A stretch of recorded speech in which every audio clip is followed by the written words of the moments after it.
El humo, heraldo del fuego, nos anuncia que la temperatura subirá en cualquier momento y al rojo vivo fijará lo que antes fue humo de leña y caca de vaca en combustión. De ahí, aunque no lo crea, surge la esperanza. Agua, tierra, aire y fuego aquí se nos revelan en lengua náhuatl. Manos de barro, alfareras de Cuentepec, Morelos, en la raíz doble vamos a hablar de la esperanza. Pueblos vivos, culturas originarias de México. Estreno jueves 8:30 de la noche, Canal 22.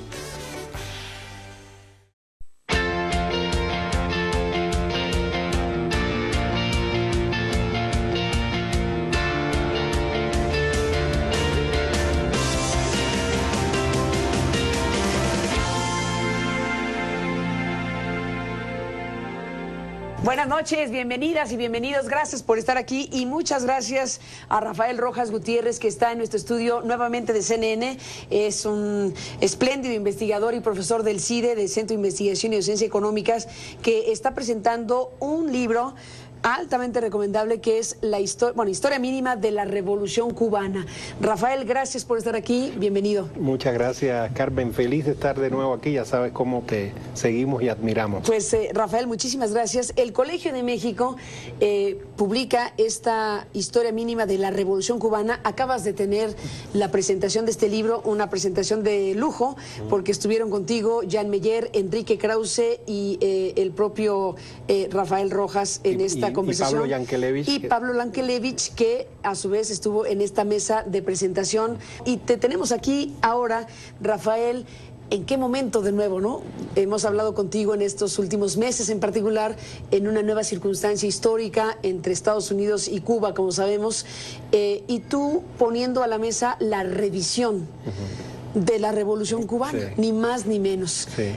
¿Cuál es esa radiografía? ¿Cuáles son esos ejes principales que definen ni más ni menos que a la Revolución Cubana? Bueno, primero déjame decirte que la idea de la escritura de este libro no surgió con la coyuntura, digamos. Viene de atrás. Claro, es un proyecto que viene de 2013, 2014, y en buena medida está inspirado el proyecto de escribir una historia mínima de la Revolución Cubana por la emergencia de una nueva historiografía crítica y revisionista de este proceso muy mitificado y muy colocado en las tensiones ideológicas del hemisferio, yo diría que del mundo, ¿verdad? Totalmente. Una nueva historiografía crítica y revisionista que ha surgido en la isla, en las generaciones más nuevas de historiadores de la isla, y también en la diáspora y en los medios académicos occidentales, especialmente los latinoamericanos y los norteamericanos.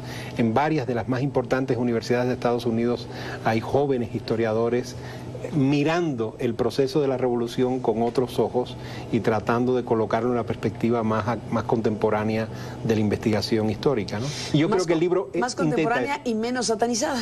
Menos satanizada y menos rehén de los bandos enfrentados en la Guerra Fría, en la gran confrontación ideológica, ¿verdad?, que suscitó la Revolución Cubana dentro y fuera de Cuba, como sabemos, ¿no? Una ola revisionista, digámoslo así, con más mesura, con más equilibrio, sí, con más contrastes, con mayor recuperación de unas cosas y otras. Exacto, visibilidad mayor de todo, ¿no? De todo el conflicto. Sí. Y esta contribución tuya está en esa Yo sintonía. creo que no es el resultado de una investigación, sino lo que nos pide el formato de historia mínima es una síntesis narrativa e interpretativa. Lo que yo hice fue, ¿verdad?, recopilar un poco los avances de esa nueva historiografía en casi todas las áreas: la historia económica, la historia política, la historia cultural, la historia social de la revolución y el impacto internacional de la revolución, especialmente en América Latina y el conflicto con Estados Unidos. Recuperar, digamos, toda esa nueva visión y proponer, digamos, una síntesis en mi libro. Sí. Rafael, bueno, puestos así, evidentemente lo que tendríamos que ver es cómo es que se ha entendido históricamente la Revolución Cubana, que se ha personificado en los Castro, evidentemente. Exacto. La revolución es Fidel, la revolución son los Castro, y aquí se dice, bueno, desde luego son un componente fundamental, pero no son la revolución. No son. Ese es el tema. Exacto.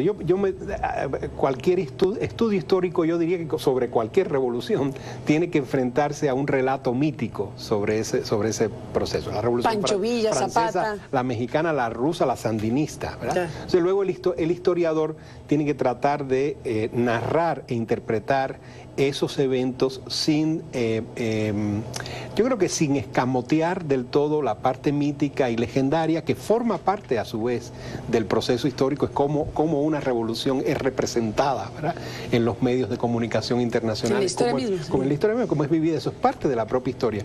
Pero sí hay que tratar de rescatar la heterogeneidad de actores sociales y políticos involucrados para no identificar un proceso histórico tan complejo como tú dices, con una persona o con un pequeño grupo político, cuando es una revolución que desde un inicio, desde el enfrentamiento a la dictadura de Fulgencio Batista, después del golpe de Estado del 10 de marzo de 1952, involucra a corrientes ideológicas, políticas y a sectores, todos los sectores de la sociedad civil, ¿verdad? Desde las asociaciones gremiales, corrientes dentro del liderazgo sindical, hasta las iglesias católicas y protestantes, ¿verdad? Las madres de Santiago de Cuba. O sea, la Revolución Cubana es un movimiento plural de la sociedad y de los sectores políticos y de la opinión pública cubana en contra de una dictadura ilegítima que se considera un régimen de facto, ¿verdad?, que ha interrumpido una tradición constitucional, ¿no?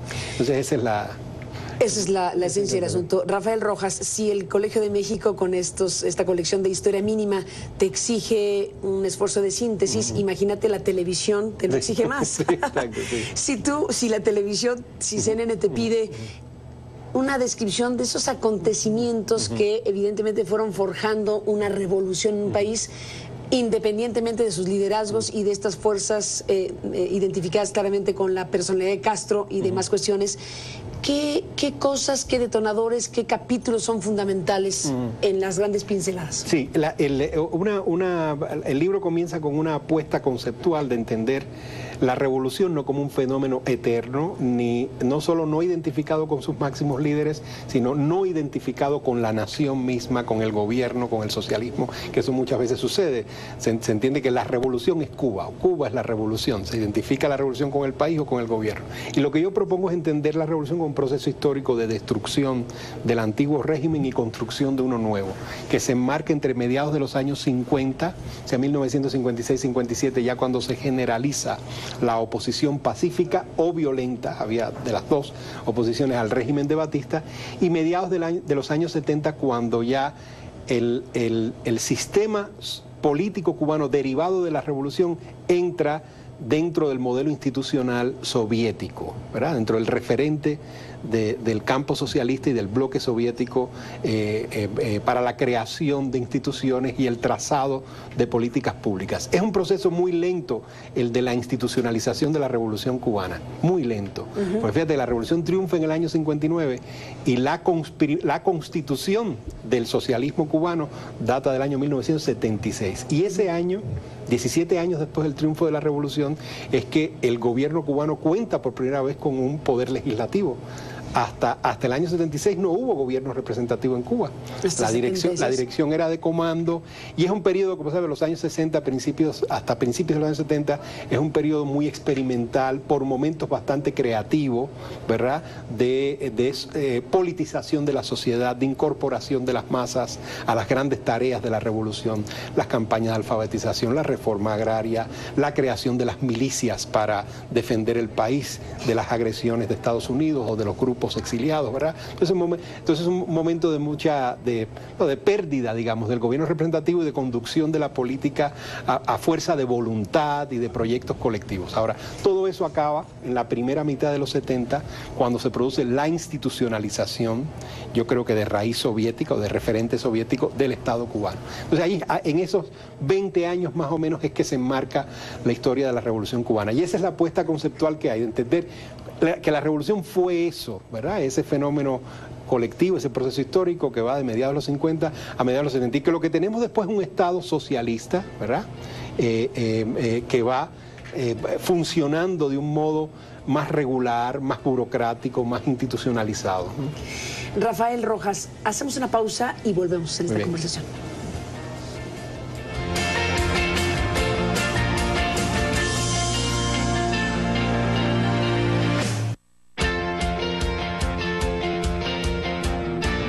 Rafael Rojas. Rojas, regresamos en esta conversación sobre historia mínima de la Revolución Cubana.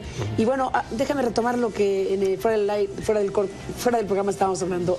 Tú dices, en los 70, 76 en particular, se establece ya un régimen y ahí acaba la revolución, estrictamente hablando, y empieza un régimen institucionalizado, que es el que es, y que ya discutiremos cuál es. Exacto. Pero en términos de una revolución eterna, tú dices, no hay tal. No. Ahora, yo también digo que no es que la revolución muera, porque no me gusta el verbo para una revolución, porque estaríamos pensando en la revolución como un organismo vivo que nace y muere, ¿verdad? No, yo creo que la revolución se agota como mecanismo del cambio social. El Estado ya está constituido, ya está institucionalizado y comienza a administrar los conflictos de esa revolución. Y yo creo que el Estado, de hecho, ha creado una maquinaria para la creación de un nuevo sujeto, que en Cuba se le llama el hombre nuevo, ¿verdad? Y los mecanismos para la creación de ese nuevo sujeto ya se han echado a andar, ¿verdad? Y eso, como sabemos, además dura relativamente poco, porque a mediados de los años 80, 10 años después de constituido institucionalizado el Estado, ya estamos enfrentándonos al proceso de reformas del campo socialista, ¿no? Déjame ir con este tema, Rafael, algo que te propongo como discusión. Si bien la revolución produce un cierto régimen, sí, el régimen socialista posteriormente de Cuba, también es cierto que en términos de un aparato ideológico, de un ingrediente fundamental para Cuba de cohesión social, la revolución hoy mismo está en las paredes, hoy mismo sigue la reproducción al infinito de los rostros, de las imágenes del Che, de Castro, etcétera, y la idea permanente de la revolución. ¿Es en efecto la palabra revolución y sus personajes el ingrediente irrenunciable para la permanencia por décadas de este régimen? Lo que tú mencionas es fundamental, es la transformación de la revolución ya en mito, en archivo, en símbolo, pero no en dinámica del cambio social. No se está produciendo una revolución en Cuba. La revolución ya sucedió, pero en efecto la revolución se convierte en un capital simbólico enorme, enorme. Tan grande ese capital simbólico que en el año 89 cae el muro de Berlín y 2 años después se descompone la URSS y desaparece el campo socialista, y el gobierno cubano y Fidel Castro personalmente sigue apostando y gastando ese capital simbólico inagotable, como si fuera un banco, ¿verdad? Ilimitado, ¿no? Entonces hay yo le he llamado a eso en otros trabajos como una usura del capital simbólico de la revolución, que el gobierno cubano ha manejado admirablemente en los años 90, todavía en los años 2000. Yo creo que en los últimos años está produciendo como un giro, tanto en la simbología como en la... Hoy mismo, sí, aparece o no Fidel Castro, es un ingrediente de esa naturaleza. Por supuesto, por supuesto. Y el capital simbólico incluye la construcción de un relato oficial, de una historia oficial de la revolución.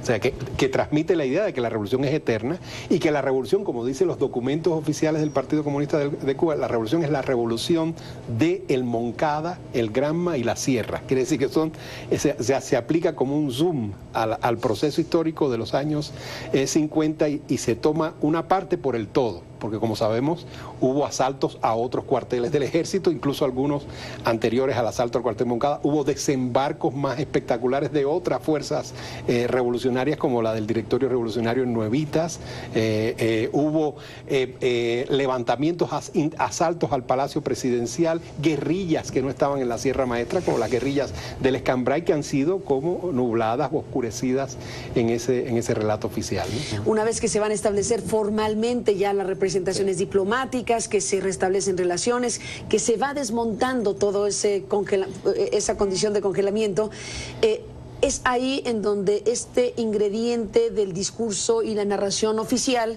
pues empieza ya a tener que transformarse. Yo creo. ¿Y qué va a venir en la narrativa oficial cubana una vez que Estados Unidos y Cuba están en este acercamiento? Yo creo que ya se observa en buena parte de la historiografía crítica y revisionista que se está produciendo dentro de la isla.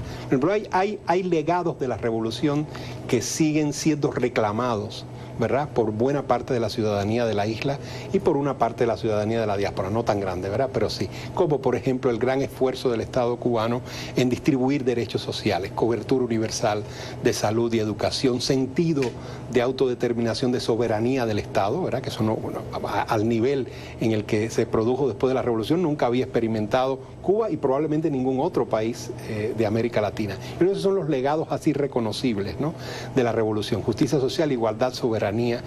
Ahora, lo que hay también es una visión crecientemente crítica de que ese Estado socialista que sale de la Revolución limita derechos civiles y políticos. Y hay una demanda creciente en el presente que se proyecta como una visión sobre el pasado, y entonces estas nuevas historias nos están contando en detalles cómo se reprimió, cómo se excluyó a los diferentes en los años 60 y 70, llámense religiosos, homosexuales, comunidades de afrodescendientes que perdieron su sociabilidad autónoma. Tú sabes que las sociedades de negros y mulatos de antes de la Revolución fueron disueltas por la Revolución, ¿verdad?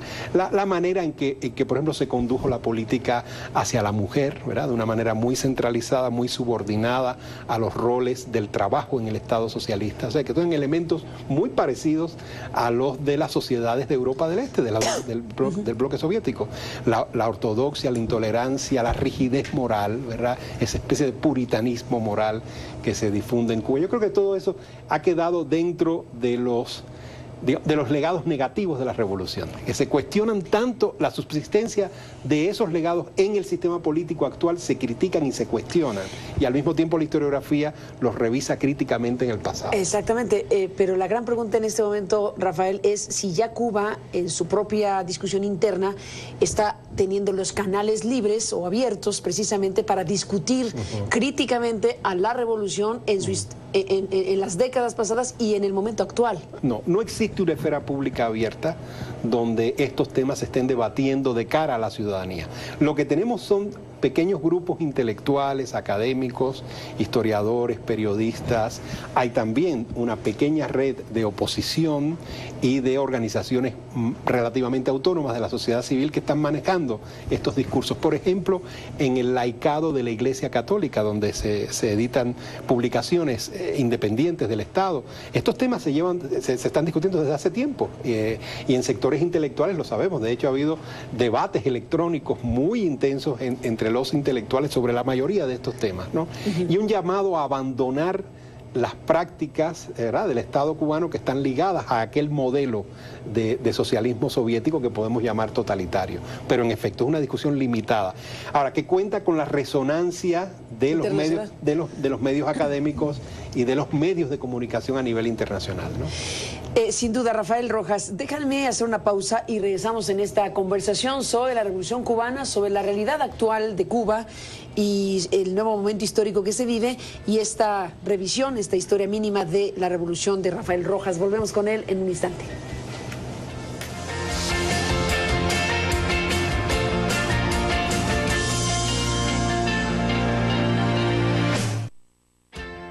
Bueno, Rafael Rojas, entramos en la parte final hablando de la Revolución Cubana. Volvemos en un momento más.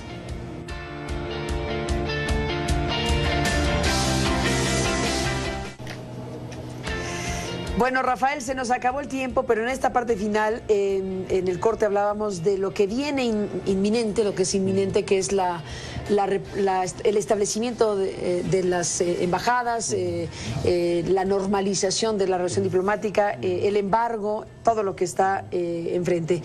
El Papa en camino, Francisco en camino a Cuba. Sí. Bueno, ¿cómo te imaginas estas próximas semanas? Bueno, va a seguir el tema cubano, va a seguir colocado, creo yo, en el centro de los debates de buena parte de los medios de comunicación a nivel global, porque en efecto tendríamos la reapertura de las embajadas, creo yo, a principios de julio, luego los acuerdos con la Unión Europea y la reorientación de toda la política latinoamericana hacia Cuba, el mayor acceso a créditos e inversiones tanto de Asia, de la zona del Pacífico de América Latina, de la Unión Europea, están creando, ¿verdad?, una gran expectativa de aceleración de las reformas económicas en Cuba, ¿no? Y yo creo que la visita del Papa será como una coronación, digamos, de este momento cubano que se está viviendo, ¿verdad? Y va a ser una visita importante porque creo que el Papa va a aprovechar para mandar mensajes a casi todos los actores internacionales involucrados. La propia Iglesia, como sabemos, ha sido parte de la negociación, ha sido una facilitadora del entendimiento entre Estados Unidos y América Latina. Lo más probable es que critique los mecanismos subsistentes del embargo comercial de Estados Unidos contra Cuba, pero probablemente también critique las tendencias más intransigentes de la izquierda bolivariana, por un lado, probablemente del propio gobierno cubano, seguramente hará alguna crítica a esta limitación de libertades públicas. Como decimos en México, no dejará títere con cabeza. Yo creo, supongo que Francisco, claro, ¿verdad? Él tendrá muy en mente el antecedente del viaje de Juan Pablo II a la isla en 1998, que fue así, en cada misa, en cada homilía, en cada ciudad de la isla donde ofició el Papa, transmitió un mensaje así, un mensaje doméstico y a la vez global. Y yo creo que este momento cubano, yo creo que lo que sería es propicio para que los actores políticos dentro y fuera de la isla, interesados en la democratización del país, aprovecharan, ¿no?, la coyuntura, que no siempre me parece así. Me parece que hay actores que están desperdiciando la coyuntura, ¿no? Y aquí hay todo por aprovecharse. Yo creo que todo se puede aprovechar. Es un momento muy propicio, como decíamos, en las relaciones internacionales, ¿no?, que alienta al gobierno de Raúl Castro a seguir por el camino de las reformas, ¿verdad? Pero lo que habría que lograr es que el gobierno se abra también a otras esferas que se están quedando fuera de la reforma y que es necesario cambiar, ¿verdad? Las que tienen que ver con los derechos civiles, con los derechos políticos, ¿verdad? Atender también... No se podría una cosa sin la otra. No se no debería. Pero hay quienes piensan que sí, se puede. Y a la vez habría que ver el impacto negativo que algunas de las reformas están teniendo sobre los valores tradicionales de la Revolución Cubana, como la igualdad. ¿En qué piensas? Yo estoy pensando en que parte de las reformas económicas están acentuando diferencias sociales en Cuba. Sí. Entonces, la sociedad se está estratificando, está creciendo por la apertura al mercado, está creciendo la pobreza y está creciendo también la riqueza. Tal vez lo más notable del cambio en Cuba no es tanto que persista una capa social de bajos ingresos, sino que por primera vez vemos a ricos en Cuba, ¿no? En este marco, el reconocimiento, por ejemplo, a un escritor que escribe El hombre que amaba a los perros, a Leonardo Padura, un libro espléndido, desde luego, ¿no? Es parte de, es una especie de, déjame decirlo así, un premio a un gran escritor, sin duda, pero también un premio y un incentivo internacional para revisemos Cuba de otra manera, revisemos la Revolución Cubana de otra manera. Yo creo que sí, definitivamente. Por un lado, como dice, es un premio a un buen escritor, a un escritor muy disciplinado, profesional, que ha logrado desde la isla entrar en el gran mercado, no solo el mercado iberoamericano, el mercado del libro, porque tú sabes que la mayoría de estas novelas de Leonardo Padura, tanto las de la saga de Mario Conde como las que son un poco más ambiciosas, que son novelas históricas, como la novela de mi vida sobre José María Heredia o El hombre que amaba a los perros, sobre Trotsky, Mercader y La Habana, ¿verdad? Esas novelas se han traducido a prácticamente todos los idiomas y han logrado colocarse, ¿verdad?, en esos mercados. Pero también, en efecto, todos estos premios tienen una dimensión política y tiene que ver con la lectura que ha hecho el jurado del antiguo premio Príncipe de Asturias, ahora Princesa de Asturias, de la lectura que han hecho del momento cubano. Dicen, bueno, el escritor que hay que premiar es este escritor que reside en la isla, que apuesta por residir en la isla, por entrar al mercado del libro desde la isla, manteniendo una autonomía relativa, ¿verdad?, proyectando visiones críticas sobre su presente, pero defendiendo en resumidas cuentas, ¿verdad?, la soberanía del país e incluso la posibilidad de que el propio socialismo se reforme sin abandonar su identidad socialista, ¿no? Rafael Rojas, gracias por estar aquí. Felicidades por la aparición de la historia mínima de la Revolución Cubana del Colegio de México. Gracias, Rafael. Muchas gracias, Carmen. Como encantado, siempre, un abrazo. Y a usted gracias que nos permitió estar con usted esta noche. Pásela bien, que descanse. Hasta mañana.